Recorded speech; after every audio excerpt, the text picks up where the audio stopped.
আসসালামু আলাইকুম ওয়া রাহমাতুল্লাহি ওয়া বারাকাতুহু। আউযু বিল্লাহি মিনাশ শাইতানির রাজীম। বিসমিল্লাহির রাহমানির রহিম।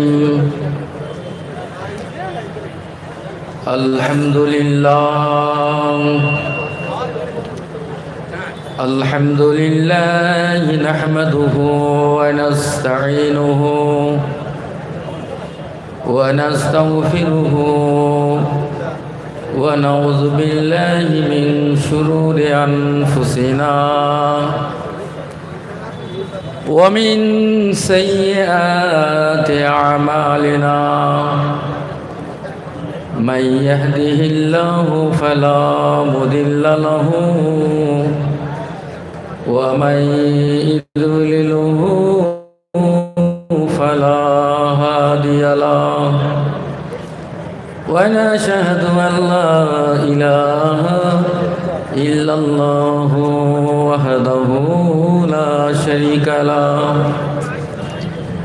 ونشهد أن سيدنا وحبيبنا ومولانا محمدا صلى الله تعالى عليه وسلم عبده ورسوله.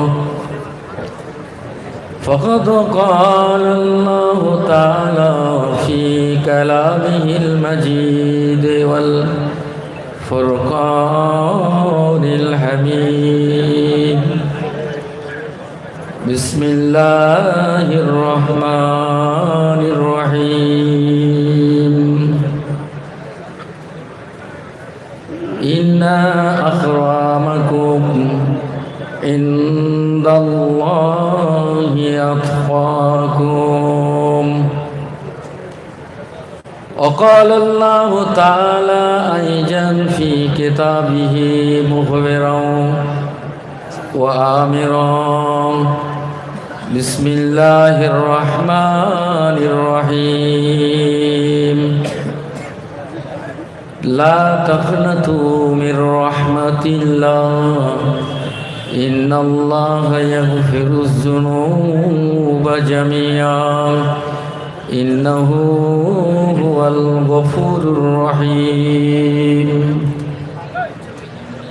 وقال النبي صلى الله تعالى عليه وسلم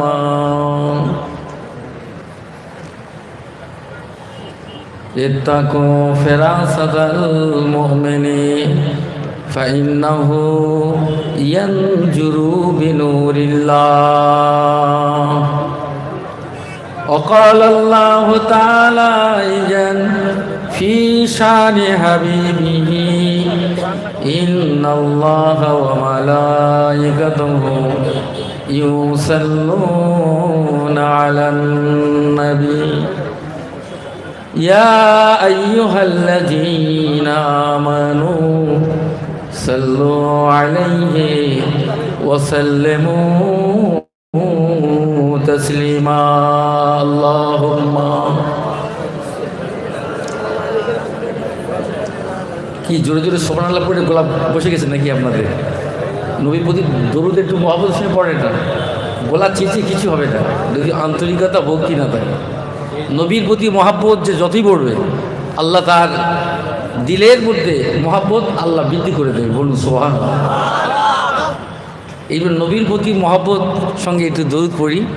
আল্লাহুম্মা সাল্লি ওয়া সাল্লিম বারিক আলা আবদিকা রাসূলিল কারীম রাহমাতাল লিল আলামিন শাফিল মুনাবিন সাইয়্যিদিনা মাওলানা নবিয়ানা মুহাম্মাদুন ওয়া আলা আলিহি ওয়া আওলাদিহি ওয়া যুররিয়াতিহি ওয়া আযওয়াজিহি ওয়া সাহাবিহি ওয়া আউলিয়াই উম্মতিহি আজমাইন কামা সাল্লাইতা ওয়া সাল্লামতা ওয়া বারাকতা ওয়া রাহমতা আলা সাইয়্যিদিনা ইব্রাহিম وعلى آل سيدنا إبراهيم إنك حميد مجيد.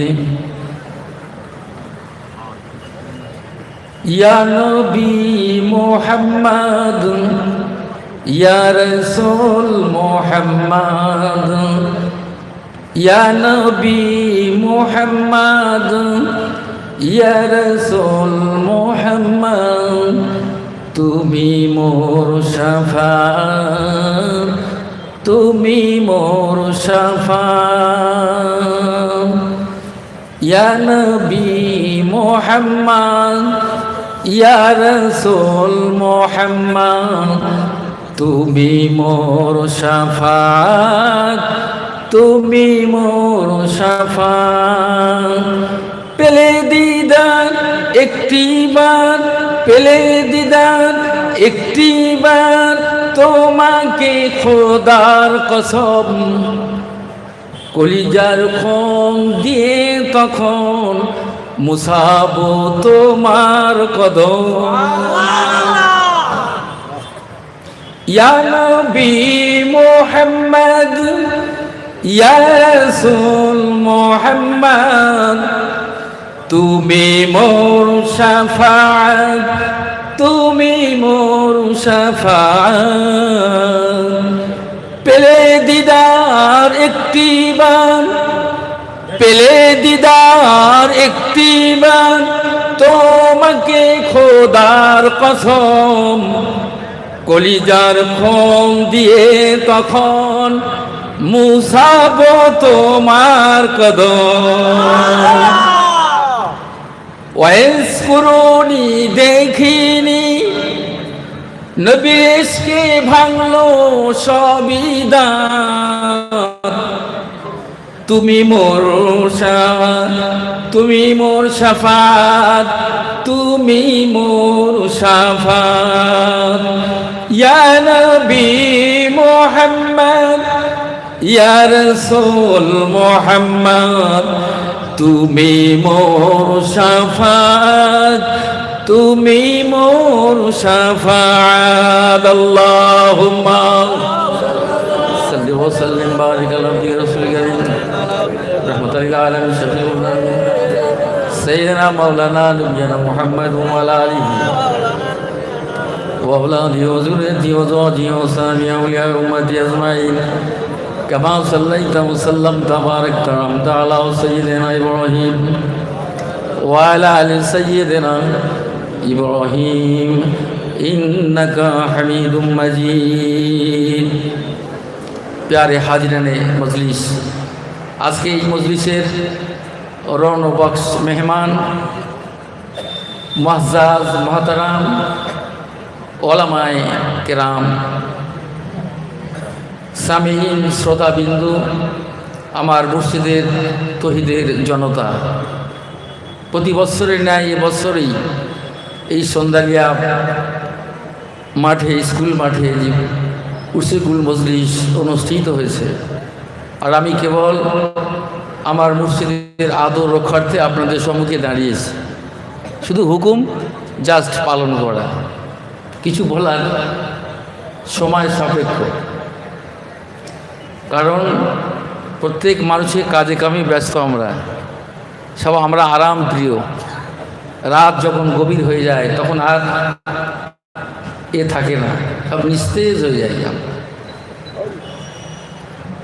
সুতরাং এই মজলিসে যে আপনারা উপস্থিত হয়েছেন তার জন্য আমরা সমবেত হতে পেরে মহান আল্লাহর দরবারে শুকরিয়া জ্ঞাপন করি। সকলে বলি আলহামদুলিল্লাহ। ওয়াজ নসিহত তো আপনারা সব দিক দিয়ে শুনেছেন, আর ওয়াজ নসিহত আল্লাহ ঘরে বহু ওয়াজ শুনছেন, মাশাআল্লাহ। ওয়াজ নসিহত শোনার অভাব নেই, শুধু একটাই আমাদের অভাব, সেটাই হলো আমল করা। আমল যদি জীবনে বাস্তবায়ন না করি কোনো ফায়দা হবে না, কিছুই হবে না। এই জন্য কোরআন এবং হাদিস অনুযায়ী যে তার জীবনকে আমরা পরিচালনা করতে পারি আল্লাহর হুকুম মতো এবং নবীর আদর্শ মতো,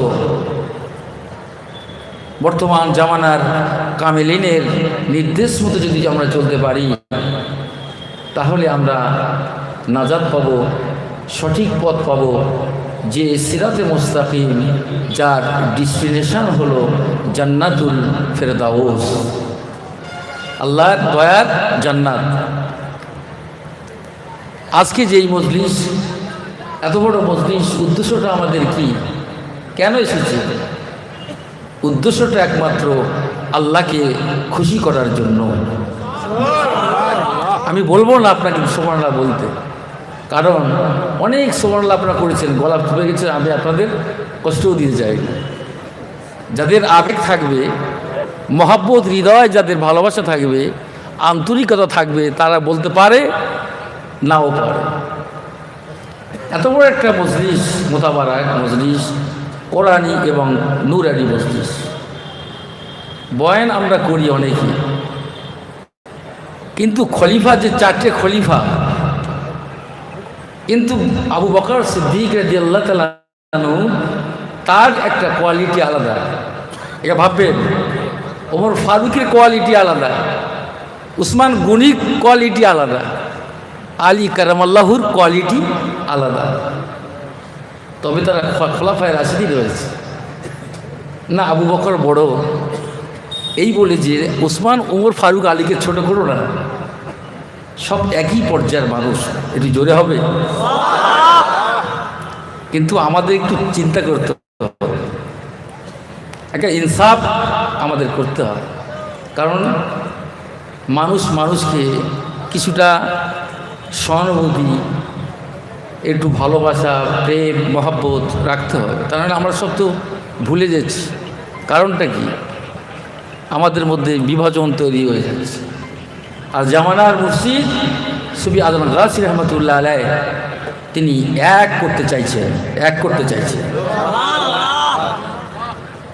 তোমরা ডিভাইড হও না, তোমরা সংঘবদ্ধভাবে চলো, মিলেমিশে থাকো, সবাইকে পরিপূর্ণতা দান করো। এইটাই হলো ইসলামের আদর্শ। ইনসাফ বলে, কে বলে হয় ইনসাফ। আল্লাহ নবী বলেন, আল্লাহর হাবিব জানালেন, এ সাহাবীরা, তোমাদের বয়ানের মধ্যে যদি রিয়া এসে যায়, ফকর এসে যায়, শ্রোতাকে সন্তুষ্টি করব, তাকে খুশি করব, দুনিয়ার পার্থ কিছু আপনার ইনকাম হবে, ফায়দা হবে, কিন্তু না না না, তোমার দিলে অন্তরে যদি আল্লাহর ভয় থাকে, আল্লাহর খৌফে ইলাহি থাকে, তোমার বয়ানটার উদ্দেশ্যটা, মকসুদটা যদি আল্লাহর সন্তুষ্টি থাকে, আল্লাহকে রাজি করব, আল্লাহকে খুশি করার এই নিয়ত যদি না হয়, ওই বক্তৃতা বানের মাধ্যমে মানুষের কোনো ফায়দা হবে না, হবে না।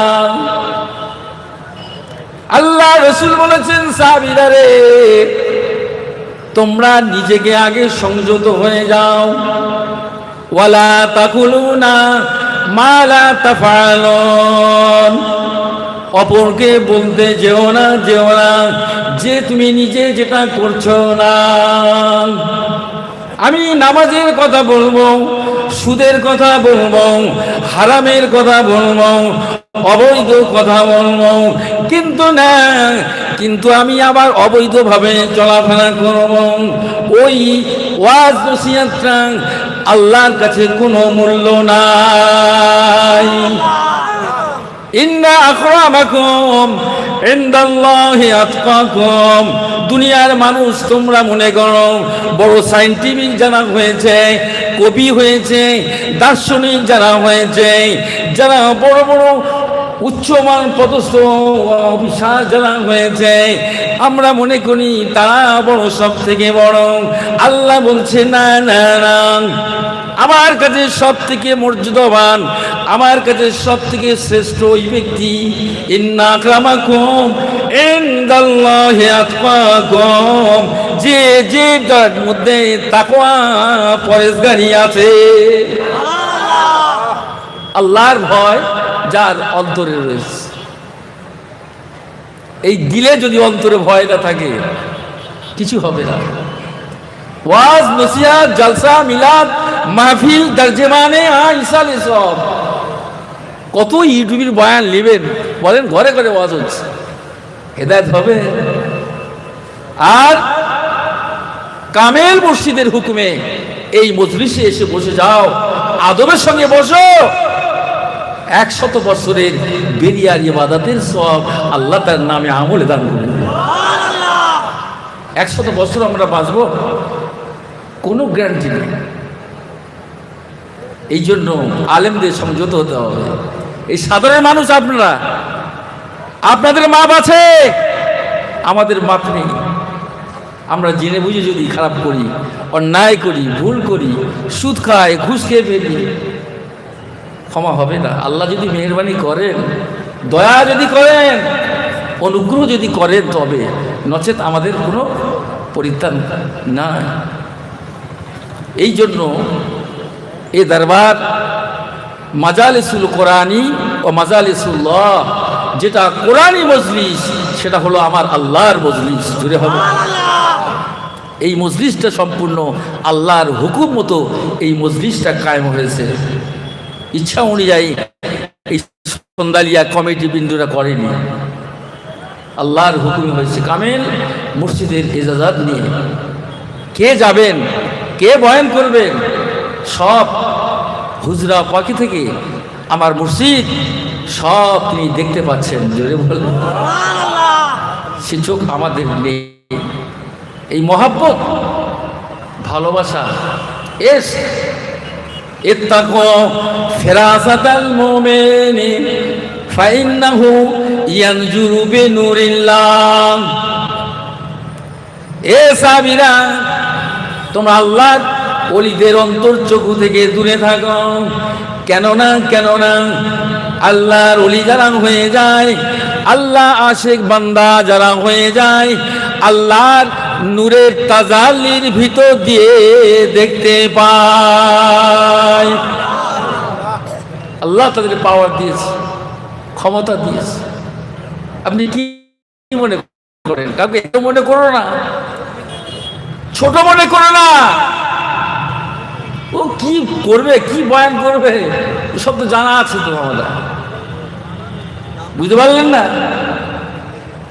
আমার বাবাজি ভাইয়েরা, অবহেলা অবজ্ঞা করো না, অহংকার করো না, রিয়া ফখর ধ্বংস হয়ে যাবে।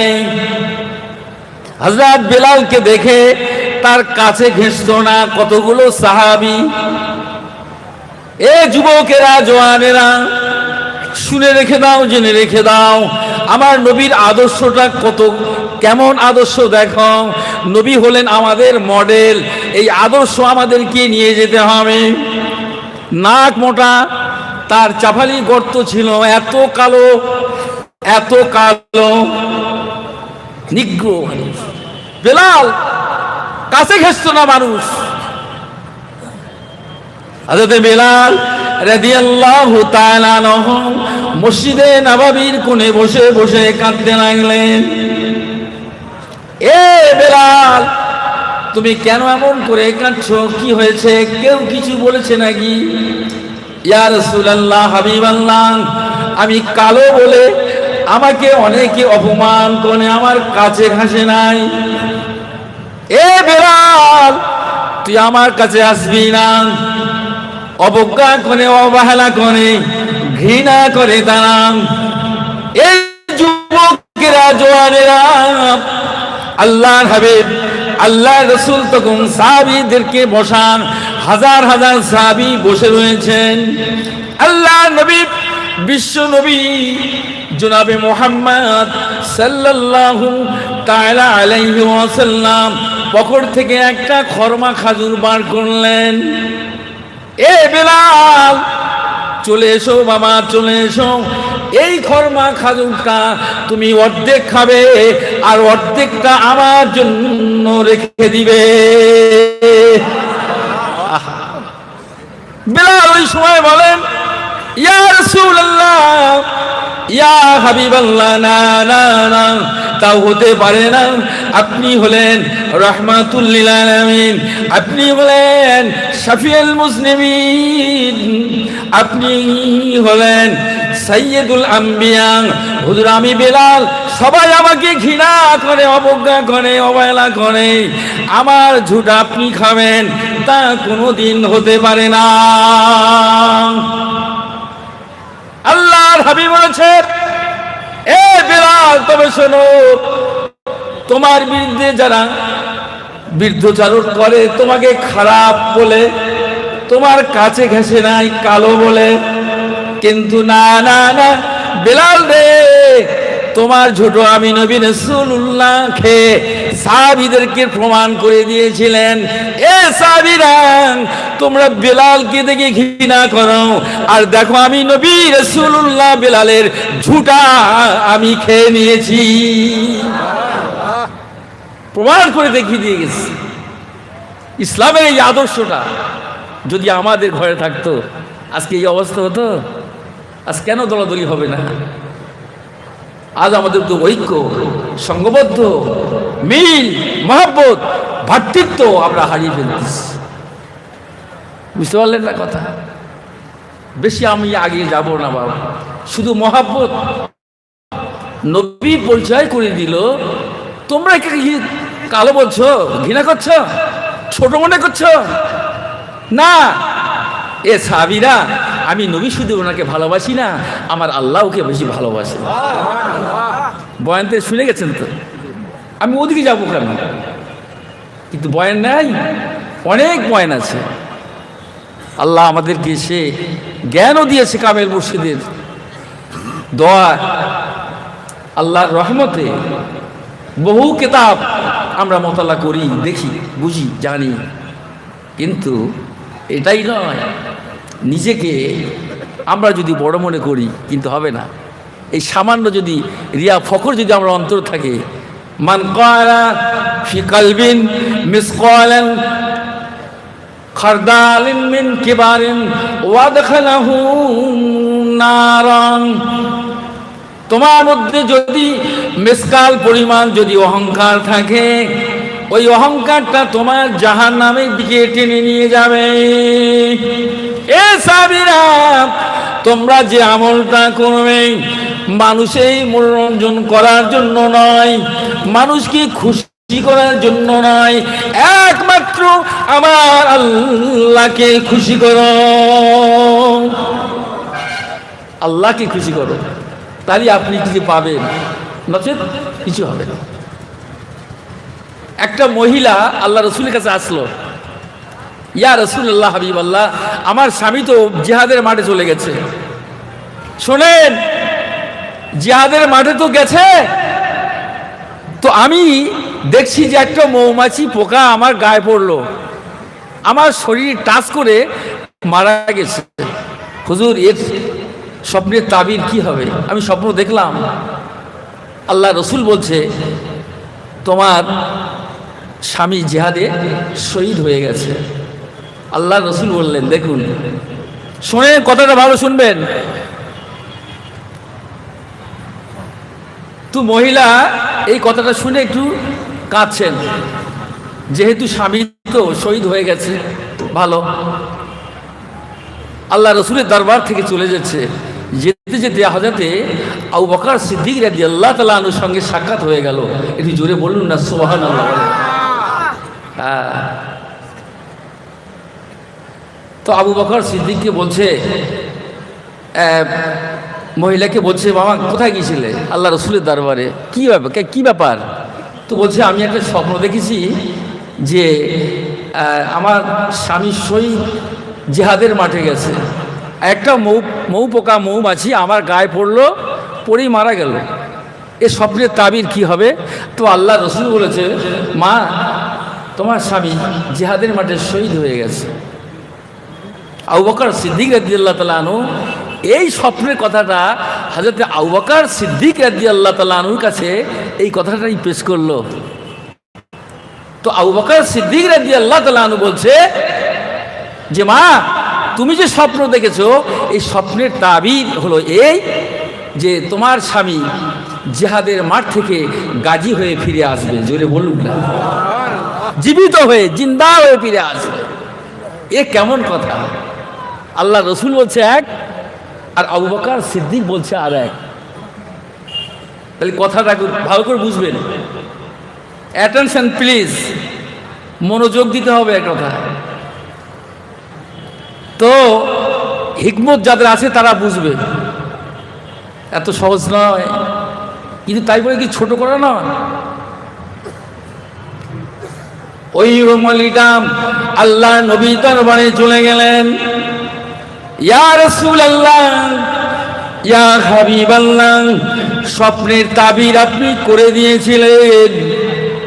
আপনি বললেন আমার স্বামী জিহাদের মাঠে শহীদ হয়ে গিয়েছে, আর খলিফাতুল মুসলিমিন আবু বকর সিদ্দিক রাদিয়াল্লাহু তাআলা আনহু বলেন না, জিহাদের মাঠ থেকে জীবিত হয়ে গাজী হয়ে ফিরে আসে। এই দুটি কথা এক একজনের এক এক রকম কথাই, আমার তো বুঝতে পারলাম না। আল্লাহ নবী ওই সময় বলেছিলেন, মা তোমরা বুঝবে না, আসলেই তোমার স্বামী ওই জিহাদের মাঠে শহীদ হয়ে গিয়েছিল, কিন্তু আমার আল্লাহ আবু বকরকে এত ভালোবাসেন, এত মহব্বত করেন, যেহেতু আমার আল্লাহ নবী আমার হাবিব আবু বকরকে সিদ্দিক লকাব দিয়েছে। কি লকাব দিয়েছে? সিদ্দিক মানে কি? জোরে বলুন না। সত্যবাদী। সত্যবাদী। ও মহিলা মা, তবে শোনো, আমার হাবিব আল্লাহ জানিয়ে দিলেন, আমার হাবিব ওকে লকাব দিয়েছে সিদ্দিক, সত্যবাদী। যেহেতু আবু বকর বলেছে জীবিত অবস্থায় ফিরে আসবে, আমার আল্লাহ তারা ওইটাকে কবুল করে নিলাম, কেননা তার সিদ্দিক লকাব দিয়েছে। আর যদি মারা যায়, শহীদ হয়ে যায়, তাহলে সিদ্দিকটা তার মিথ্যা বলে প্রমাণিত হয়ে যাবে। এই জন্য করে আল্লাহ পাক তোমার স্বামীকে জীবিত করে ঘরে ফিরে দিয়েছে। সিদ্দিক, বুঝতে পারলেন? আবু বকর সিদ্দিক লকাব এত সহজ নয়। উমর ফারুক 37তম বংশধর, মুজাদ্দিদ জামান, এই যে সুফি মুফতি আজল গাছি রহমতুল্লাহ আলাইহি, এই উমর ফারুকের 37তম মুজাদ্দিদ আলপেসানির উত্তরসূরি জামানার মুজাদ্দিদ সুফি মুফতি আজল গাছি রহমতুল্লাহ আলাইহি। জোরে হবে না সুবহানাল্লাহ। এই ওমর ফারুকের বংশ। ওমর ফারুক এত রাগী, দেখবেন তার বংশ নসল সব রাগী হয়, কিন্তু বদরাগী হয় না। তারা হকের উপরে প্রতিষ্ঠিত থাকে। একটু জোরে বলুন সুবহানাল্লাহ। এই যে মহব্বত, আমি যে কথাটা বলছিলাম, ওলি আল্লাহর মহব্বত যদি দিলে থাকে, সিনায় যদি থেকে যায়, রুহানি ফায়েজ এলমে নূর আপনা আপনি আপনার সিনায় চলে আসবে। যদি আপনি কানেকশনটা রাখতে পারেন তবেই, নসেত নয়। ওই হৈহুর করে যাবো আসবো হবে না, কিচ্ছু হবে। আমল করতে হবে, দেখিয়ে দিতে হবে, আপনার প্রমাণ করে দিতে হবে। খলিফাতুল মুসলিমিন আবু বকর সিদ্দিক রাদিয়াল্লাহু তাআলা আনহুকে বললেন, আল্লাহ রাসূল বললেন, আবু বকর তুমি স্বর্ণকারের কাছে চলে যাও, এই আমার হাতের আংটিটা তোমার কাছে দিলাম, এই আংটিটা নিয়ে তুমি লিখে দেবে, স্বর্ণকারের কাছে গিয়ে বলবে লা ইলাহা ইল্লাল্লাহ, এই শব্দটা যেন আবার আংটিতে লেখা হয়ে। আবু বকর চলে গেলেন, শেখরার কাছে চলে গেল, স্বর্ণকারের কাছে চলে গেলেন। স্বর্ণকার বলল কি লিখতে হবে? বলে লা ইলাহা ইল্লাল্লাহ লিখো। লেখা হয়ে গেল। আহা, আবু বকর সিদ্দিক রাদিয়াল্লাহু তাআলা আনহু আল্লাহ নবীকে এত ভালোবাসেন, মহব্বত করেন, প্যার করেন। আল্লাহর হাবিব যিনি হবেন তার পাশে তার হাবিবের নামটাও লিখে দিলেন মুহাম্মাদুর রাসূলুল্লাহ। জোরে হবে না? আংটি কমপ্লিট হয়ে গেল, আল্লাহ রসুলের দরবারে আনা হলো। আল্লাহ রসুলের দরবারে যখন আনা হয়ে গেল, আল্লাহ রসুল বললেন, আবু বকর আমি তো আমার নাম লিখতে বলি নাই, কেন তুমি আমাকে নাম লিখে দিয়েছ? বলে আমি তো লিখি নাই, আমি বলেছি আল্লাহর নাম লিখতে, লা ইলাহা ইল্লাল্লাহ মুহাম্মাদুর রাসূলুল্লাহ। কেননা আবু বকর দেখছে আল্লাহর হাবিব, আল্লাহর দোস্ত, আল্লাহর পেয়ারা, তাকে এত মহব্বত করেন আমার আল্লাহ, তার পাশে আমার নবীর নামটা লিখে দাও। জুড়ে হবে? ওই আংটি যখন নবী রাসূলুল্লাহ সাল্লাল্লাহু আলাইহি ওয়াসাল্লামের দরবারে উপস্থিত করলেন, কিন্তু দেখা গেল আল্লাহ রসুলের পাশে আবু বকর সিদ্দিকের নাম লেখা রয়েছে। এ আবু বকর তোমার নাম লেখা কেন? ওই সময় আল্লাহ পাক জানিয়ে দিলেন, ফেরেশতাকে পাঠিয়ে দিলেন, আমার ফেরেশতা যাও আমার হাবিবকে গিয়ে বলো, আমার হাবিবকে আমি আল্লাহ আমার নাম লিখতে বলেছিল, কিন্তু আমার হাবিবের বন্ধু থেও কিন্তু আল্লাহর নাম তার হাবিবের নামটা বাদ পড়ে যাবে, তাই আবু বকর আল্লাহ নবীর হাবিবের নামটা লিখে দিয়েছে। আর আমি আল্লাহ খুশি হয়ে যে আমার হাবিবের বন্ধু আবু বকর তার নামটা বাদ পড়ে যাবে, তা হতে পারে না। আমি আল্লাহ তাআলা জানিয়ে দিলাম আমার হাবিবের পাশে আবু বকরের নামটা লিখে দাও। কি মহব্বত! এই গাছের ফল না দিয়ে পেড়ে তোমাকে খাইয়ে দিবে।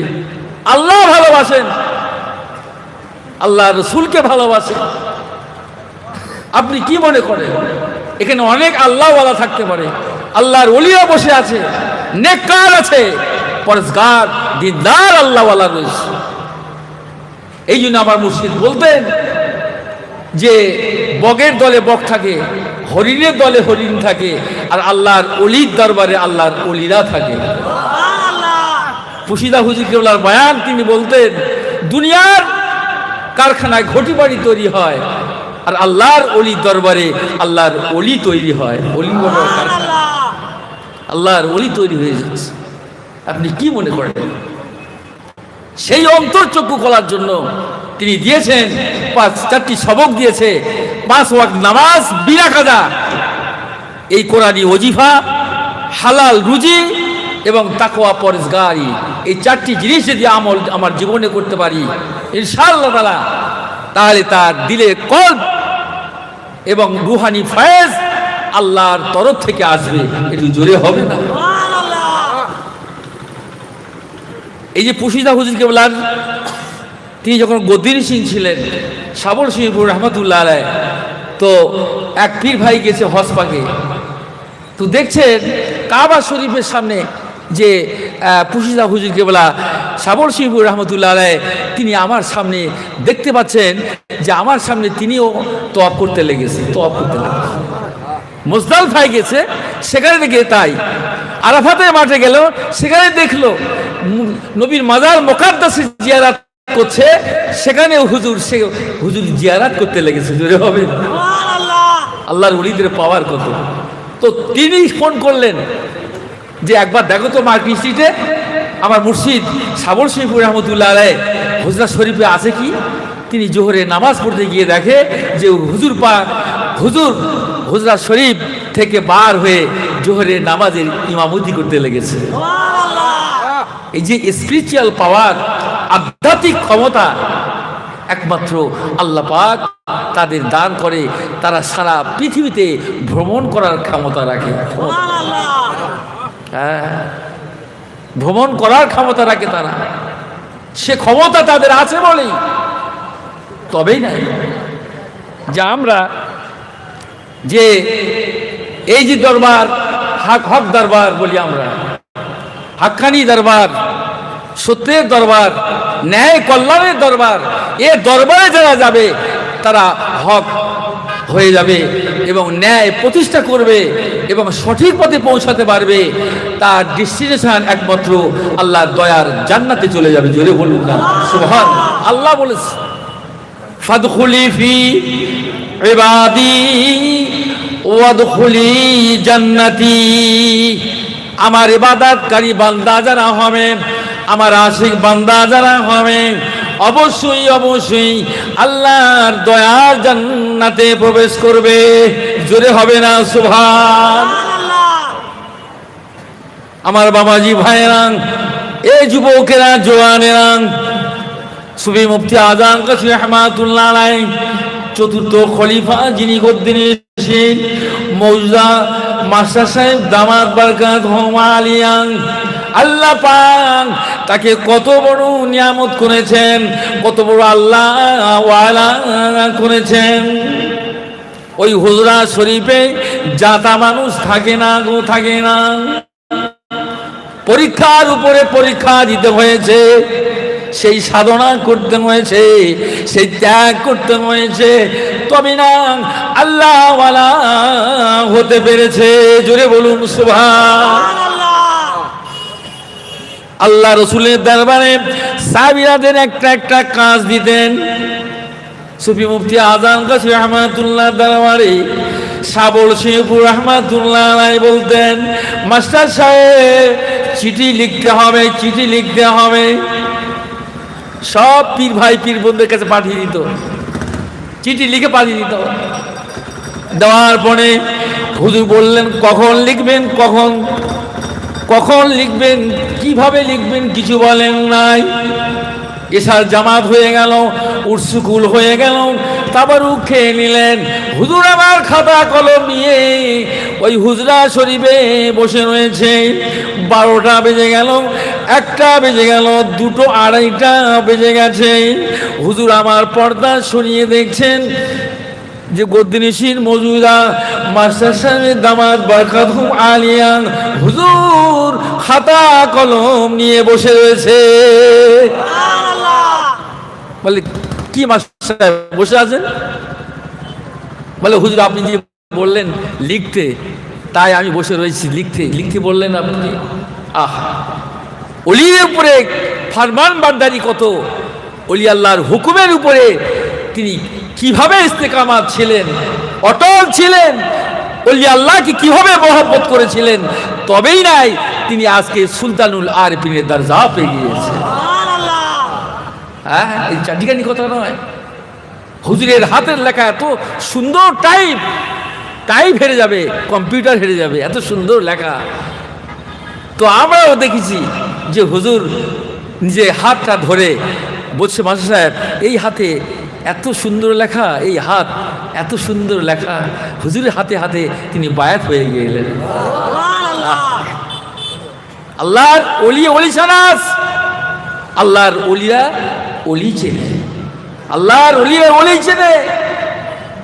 আমরা সে জ্ঞান নেই, সে বিবেক, সে বুদ্ধি, সে বিবেচনা যদি আমাদের থাকে আমরা চিনতে পারবই, অবশ্যই পারবো। বাইজিদ বোস্তামি রহমতুল্লাহ দরবারে 30টা বছর একজন খাদেম খেদমত করেছে। বলে হুজুর আমি কিছু পাইনি। বলে যা, বেরিয়ে যা, তোর দ্বারা হবে না।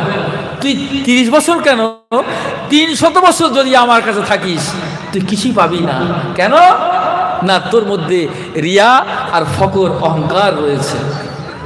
এই রুহানি ফয়েজ পাবে না, এলমে নূর পাবে না, রুহানি ফয়েজ পাবে না। 300 বছর দরবারে থাকলে পাবে না।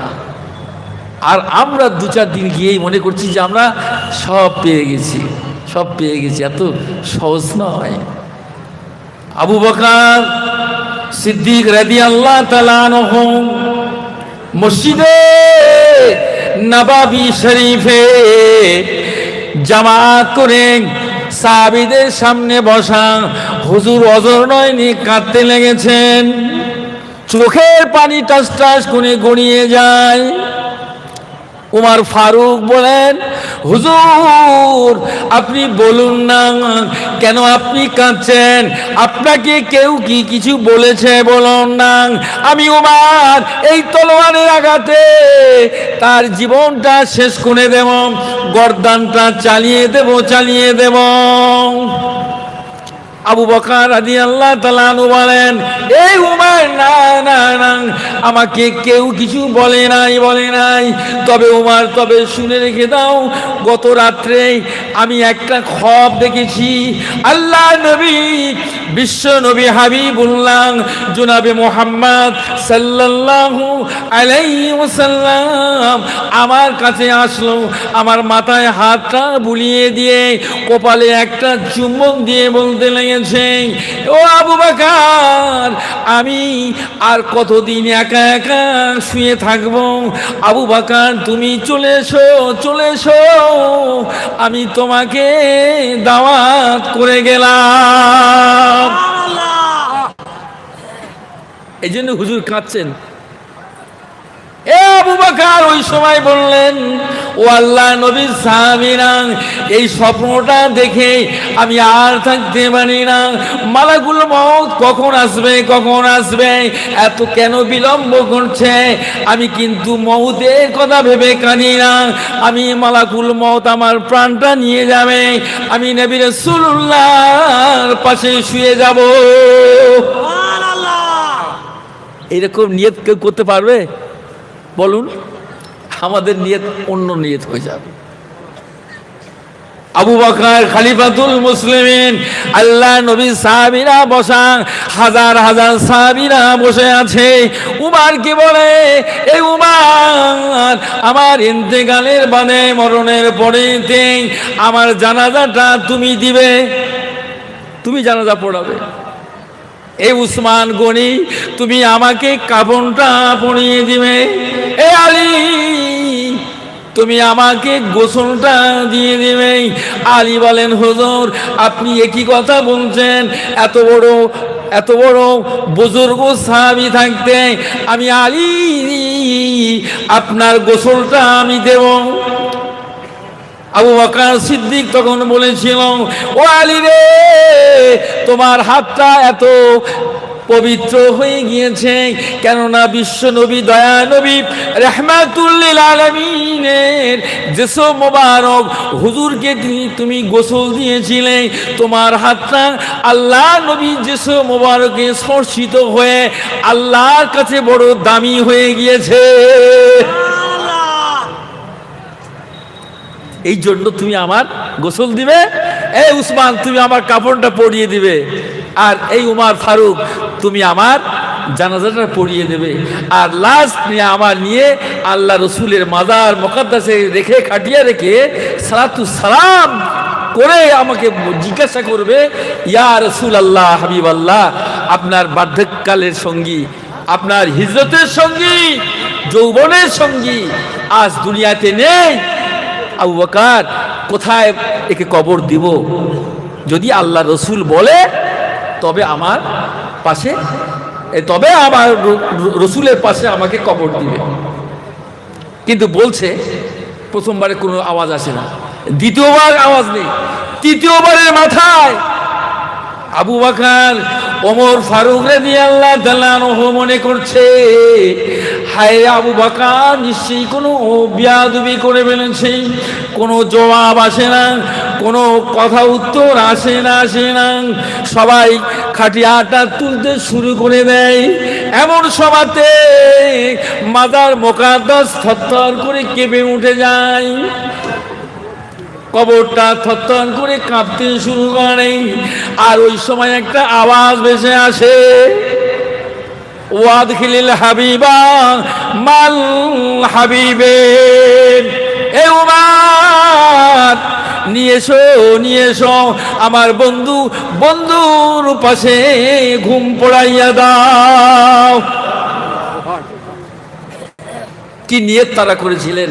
আজ সেই ওমর ফারুক, সেই আবু বকর সিদ্দিক রাদিয়াল্লাহু তাআলা আনহু, আজকে তিনি আরাম করছে আমার রসুলের পাশে। জোরে বলুন না। এইসব মহব্বত, ভালোবাসা অন্তরে কে দিবে? দুনিয়ার স্কুল কলেজ বিশ্ববিদ্যালয় দিবে না। এই শিক্ষা একমাত্র কামেল ওলি আল্লাহর দরবার থেকে পাওয়া যায়, অন্য কোথায় পাবেন না, আল্লাহর ওলির দরবার থেকে পাওয়া যাবে বাবা। তো আমরা এসেছি এটা আল্লাহকে খুশি করার জন্য, নবীকে খুশি করার জন্য, কামেল ওলি আল্লাহকে খুশি করার জন্য। তাহলে আমাদের জীবন ধন্য হবে, আমাদের সফলতাও হবে। আমার ভাইজানেরা, যাই হোক, কিন্তু আমাদের কাজ হলো যেন আমরা দিন, লা দিন লিমান লা সালাত, যার নামাজ নেই তার দিনও নেই। সুতরাং মসজিদ কিবলা বারংবার তিনি বলছে, বাবা নামাজ পড়ো। এই নামাজের দ্বারাতে as-সালাতুল মিরাজুল মুমিনিন, আল্লাহর সঙ্গে তার দিদার হয়ে যাবে। দিদার 5 ওয়াক্ত নামাজ বিনা কাজা পড়েন, ওজিফা পড়ুন।